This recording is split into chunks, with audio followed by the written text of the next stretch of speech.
एक काला अध्याय आज से ठीक 50 वर्ष पूर्व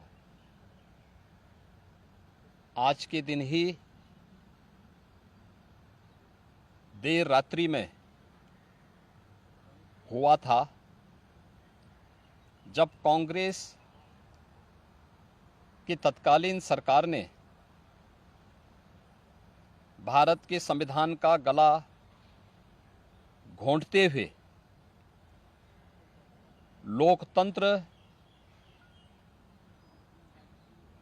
को पूरी तरह समाप्त करने की साजिश रची थी।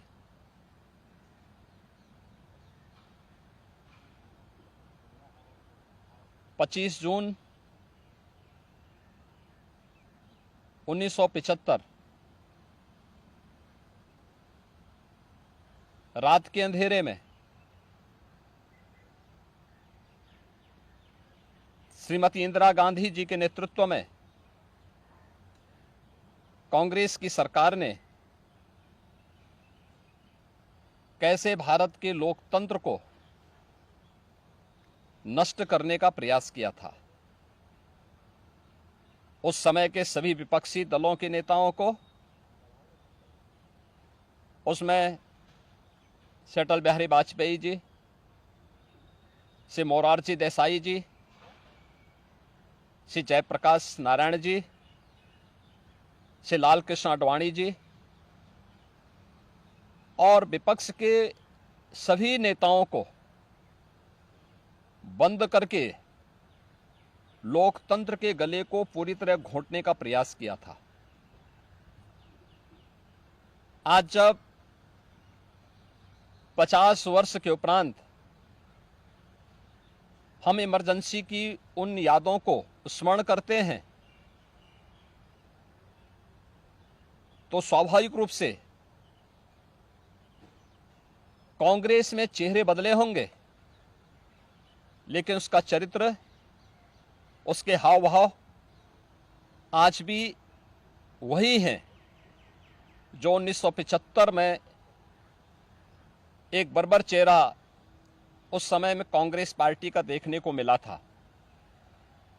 कैसे उन्होंने संविधान की मूल आत्मा कही जाने वाली प्रेम्बल में संशोधन करके उसकी आत्मा को नष्ट करने का प्रयास किया था। कैसे कांग्रेस ने उस समय देश के नागरिकों के मौलिक अधिकारों को पूरी तरह प्रतिबंधित कर दिया था। कैसे न्यायालय के अधिकारों को कांग्रेस पार्टी ने उस समय में बंधक बना के रख दिया था। और आज भी कांग्रेस पार्टी में भले ही नेतृत्व बदला हो, लेकिन उसका चेहरा बदला हो, लेकिन चरित्र तो उसका आज भी वही है। ये लोकतंत्र की दुहाई देते हैं, लेकिन भारत के बाहर जाकर के भारत के लोकतंत्र को कटघरे में खड़ा करते हैं। भारत की चुनाव प्रणाली पर प्रश्न चिन्ह खड़ा करते हैं। भारत के बाहर जाकर के भारत को और इसके लोकतंत्र को कोसते हैं। भारत के अंदर हर चुनाव की प्रक्रिया में बाधा पैदा करके ईवीएम पर अपने अकर्मण्यता का दोष थोपने का प्रयास करते हैं। एक तरफ कांग्रेस का यह तानाशाही पूर्ण रवैया, जिसने आज से नहीं या 1975 में ही नहीं, आजादी के तत्काल बाद संविधान अंगीकार करने के मात्र 2 वर्ष के अंदर ही देश के संविधान में संशोधन करके धारा 370 को उसमें जबरन डाल करके देश के अंदर देश की अखंडता को चुनौती देने वाली धारा 370 को डालने का प्रयास किया था।